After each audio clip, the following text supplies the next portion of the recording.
Supreme court Arshad शरीफ कत्ल case जी जांच लाइ जोड़ियल पुलिस जी जांच कमेटी के रद्द करे छॾियो। केस जी जांच लाइ ख़ुसूसी जांच टीम जोड़ण जो हुकुम। गॾियल क़ौमुनि ऐं दोस्त मुल्कनि खां बि मदद वठण जी हिदायत। परॾेही वज़ारत खे अरशद शरीफ केस जूं शाहिदियूं गॾु करण लाइ मुकमिल सहकार करण जो हुकुम। चीफ जस्टिस उमर अता बंदियाल चयो आहे त केस खुरम ऐं वकार खां शुरू थिए थो। फैक्ट फाइंडिंग रिपोर्ट मूजिबि ॿई जवाबदार अहम शख़्सियतनि सां राब्ते में हुआ। अरशद शरीफ जो कत्ल कीनिया में थियो, पर कुछ शाहिद पाकिस्तान में मौजूद आहिनि। केस फौजदारी हुअण सबबि अदालती कमीशन न जोड़ियो। हुकूमत अरशद शरीफ जी वालदा पारां ॾिनल नालनि जो बि जाइज़ो वठे।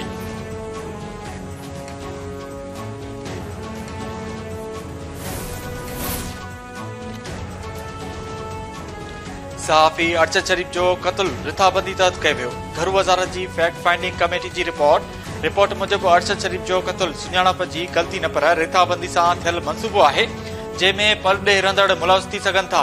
अरशद शरीफ खे पाकिस्तान में केस दाख़िल हुअण सबबि मुल्क छॾण ते मजबूर कयो वियो। गॾियल अरब इमारात में बि खेसि दुबई छॾण लाइ चयो। कत्ल में पाकिस्तान, दुबई ऐं कीनिया में ट्रांसनेशनल किरदारनि खे नज़र अंदाज़ नथो करे सघिजे। कीनियन पुलिस जे बयाननि में बि तज़ाद आहे। यकीन नथो करे सघिजे। वकार ऐं अहमद ऐं खुरम खां बि अरशद शरीफ कत्ल केस में वधीक जांच जी ज़रूरत आहे।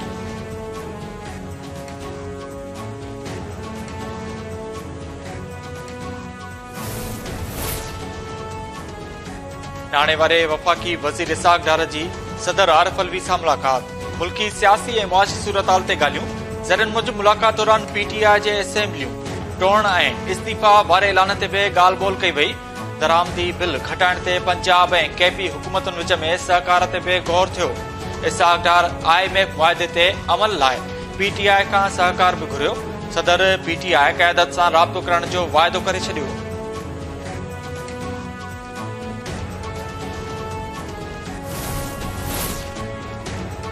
इलेक्शन कमीशन आम चूंड लाइ तयार आहे। आदमशुमारी वक़्त ते थी वई त नयूं तकबंदियूं बि करे वठंदासीं।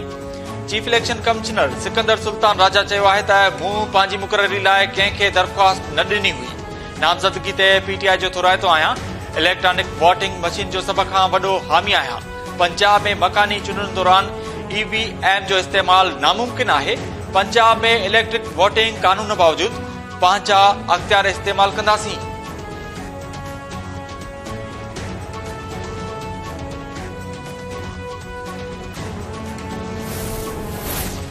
पीटीआई अॻवान असद उमर ख़िलाफ़ Lahore high court Rawalpindi bench तौहीन अदालत केस में माफ़ी क़बूल करे वरिती। अदलिया मुखालिफ़ तक़रीर ते असद उमर तौहीन अदालत नोटिस ते गैर मशरूत तौर माफ़ी घुरी हुई। जस्टिस जवाद हसन रिमार्क्स ॾींदे चयो त वीडियो बयान मौजूद आहे, हलाइण नथा चाहियूं। अदालत अवां खे लांग मार्च जी इजाज़त ॾिनी, अवां उन्हनि खे निशानो बणायो। असद उमर इस्तदा कई त मुंहिंजो मक़सदु अदालतुनि या जजनि खे निशानो बणाइण न हो। बयान सां जेकॾहिं का लाइन पार थी आहे त माफ़ी घुरां थो।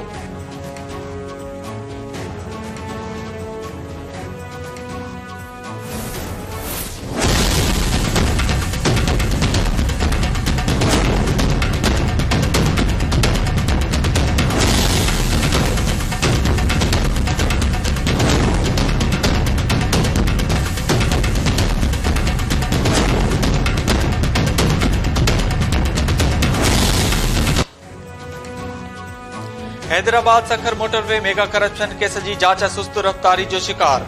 मटियारी ज़िले में सिंध हुकूमत जी जांच टीम पारां ज़िम्मेवार करार ॾिनल। 10 ॼणनि मां रुगो 3 ॼणा गिरफ़्तार थियल।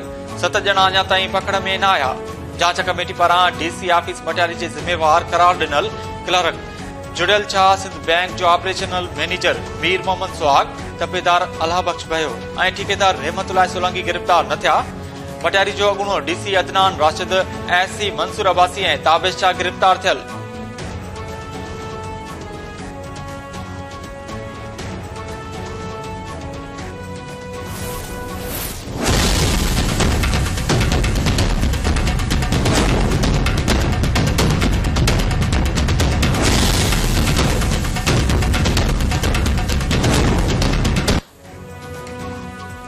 मोटरवे मेगा करप्शन केस में नौशरो फिरोज में थियल करप्शन केस में नामज़द 14 जवाबदार अञा गिरफ़्तार न थिया।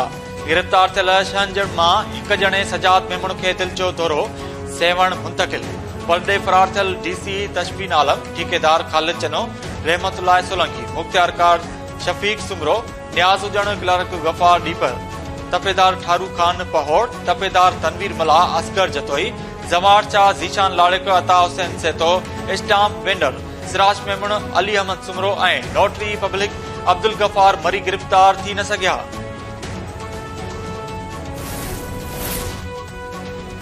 सिंध जे रेवेन्यू वारे वज़ीर मोटरवे मेगा करप्शन केस में मुलविस रेवेन्यू खाते जे आफिसरन ऐं मुलाज़िमन खे फौरी तौर नेकाली ॾियण लाइ senior member board of revenue खे ख़त लिखी छॾियो। मखदूम महबूब उल ज़मान ख़त में चयो त मोटरवे मेगा करप्शन केस में मुलविस रेवेन्यू जे आफिसरन ऐं ॿियनि मुलाज़िमन खे सख़्त सज़ा ॾेई मिसाल बणाए वञे।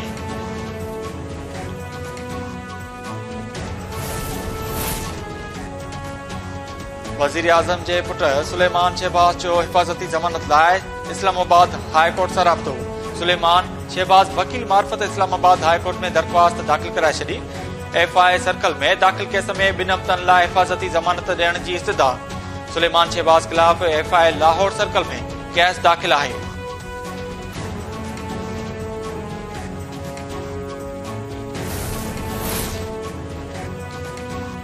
इस्लामाबाद हाई कोर्ट अमरीका में कैद डॉक्टर आफिया सिद्दीकी जी वापसी वारो मामलो पाकिस्तान में मुक़रर अमरीकी सफ़ीर आॾो थियण जो हुकुम ॾेई छॾियो। परॾेही वज़ीर ऐं सेक्रेटरी जी सही सां रिपोर्ट बि जमा कराइण जी हिदायत। जस्टिस सरदार एजाज़ इसहाक़ ख़ान आफिया सिद्दीकी जी वापसी बाबति दरख़्वास्त ते ॿुधणी कई।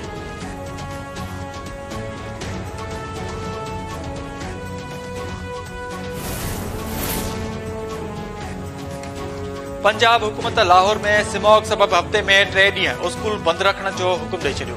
4 ॾींहं स्कूल ईंदड़ शागिर्दनि ऐं अमले लाइ मास्क पाइण लाज़मी करार। नोटिफिकेशन जारी। नोटिफिकेशन मूजिब लाहौर में जुमो, छंछर ऐं आचर ते निजी तोड़े सरकारी स्कूल बंदि रहंदा।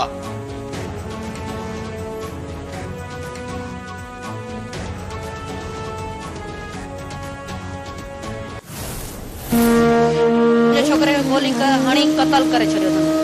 वरी बि उन खे खणी स्कूटर ते खथे में वेड़े वञी कचरे में उछले। जॾहिं मां चवांसि थो कैमरो रिवर्स कर त असांखे धमकियूं थो ॾे, त हाणे जेको आहे पुलिस वारो बि बेकरी वारो बि चए थो तुंहिंजा रहिया ॿार बि मां मारींदुसि, तुंहिंजे मुड़ुस बि मां मारींदुसि। कसूर चाहे मासूम ॿार खे असां हुन बेकरी वारे खे चयोसीं सीसी कैमरो ॾियो, उहो वरी उन ते हाणे त पुलिस वारे ते त बाबा सीसी कैमरो पुलिस वारो खणियो। हमारा यही मुतालबा है तो इंसाफ दिया जाए। गरीब आदमी रक्षा चलाने 6 बेटे हैं और को उड़ा देगा तो मैं क्या कर सकता हूँ। इतने रड़ियों कयूं था, यही रड़ियों उते भी कयूं था, ॿुधण वारो केरु कोन्हे।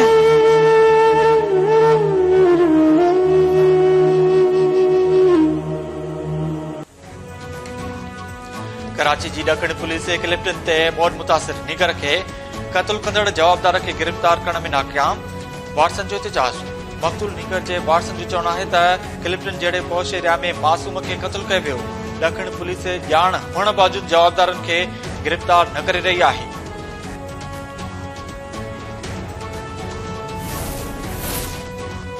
सिंध जे मुख़्तलिफ़ शहरनि में धाराधार रोड हादसनि जे नतीजे में 8 ॼणा फौत, 20 ॼणा ज़ख़्मी। सांगड़ वेझो ट्रैक्टर रिक्शा मथां चढ़ी पियो, माउ पुट समेत फौत 8 ॼणा ज़ख़्मी। जैकबाद में ज़ख़्मी थियल नौजवान इमरान बुरड़ो ज़ख़्मनि जा सुर न सहंदे दम ॾिनो। खैरपुर में ट्रक जे टकर में मोटरसाइकिल सवार नौजवान फतेह मोहम्मद कान्ह फौत थी वियो।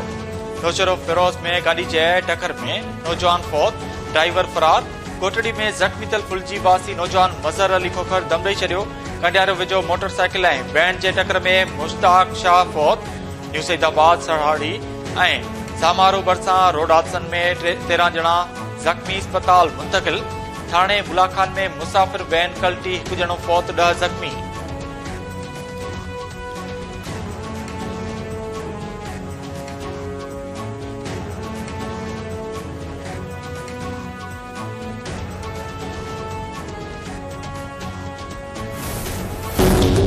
पानी असांजे नंढड़े ॿार ॿुॾ गए आहिनि, असां मजबूरी का असां टिबे ते वेठे आहियूं साईं। न को काॾे वञण जी सहूलियत आहे, असां ख़ुदकशी ऐं रोडनि ब्लॉकनि ते मजबूर थिया आहियूं।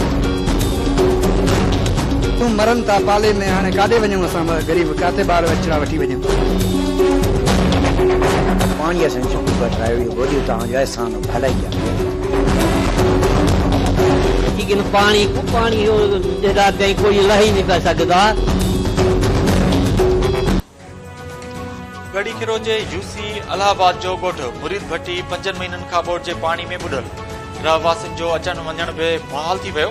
रोडनि ते वेठल आख़िरी चौदगी में 4 महीना गुज़रण बावजूद बरसाती पाणी निकाल न थियो। मुतासिरनि जो धरणो। बुॾल ॻोठनि मां पाणी निकाल करण जो मुतालबो।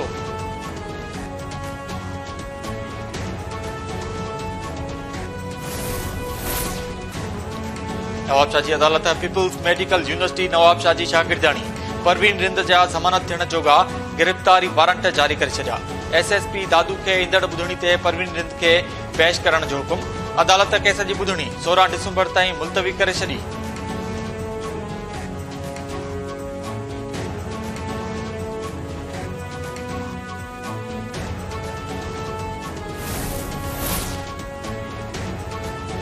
जामछोरो जे ॻोठ यूसुफ खोसो वेझो 500 kV जे ट्रांसमिशन टावर खे धमाकेदार मादे सां उॾाइण जी कोशिश।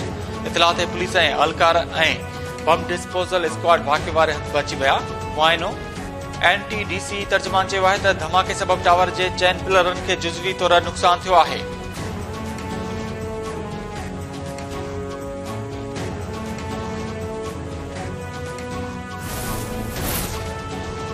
खोराक खाते जी नाहिली।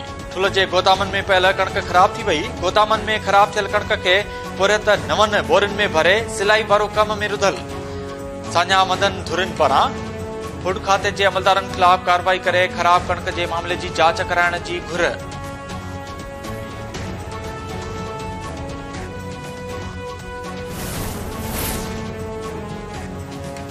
दादू में शागिर्द जे किसे मां शाही औरतुनि पारां पैसा कढण वारा CCTV फुटेज KTN न्यूज़ हथ करे वरिता। फुटेज में 6 औरतुनि खे फ्रेंचाइज़ अंदर दाख़िल थींदे ॾिसी सघिजे थो। पुलिस एहलकार बि बीठल आहिनि। फुटेज में शाही औरतूं शागिर्द एहसान चाटियो जे किसे मां पैसा कढंदे बि नज़र अची रहियूं आहिनि।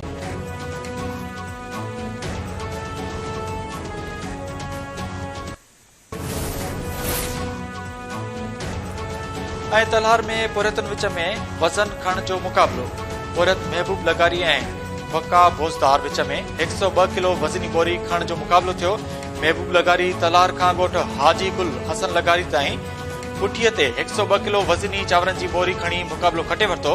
पुरियत तक़रीबन 25 किलोमीटर 102 किलो वज़नी बोरी पुठीअ ते खणी पंधु कयो हो।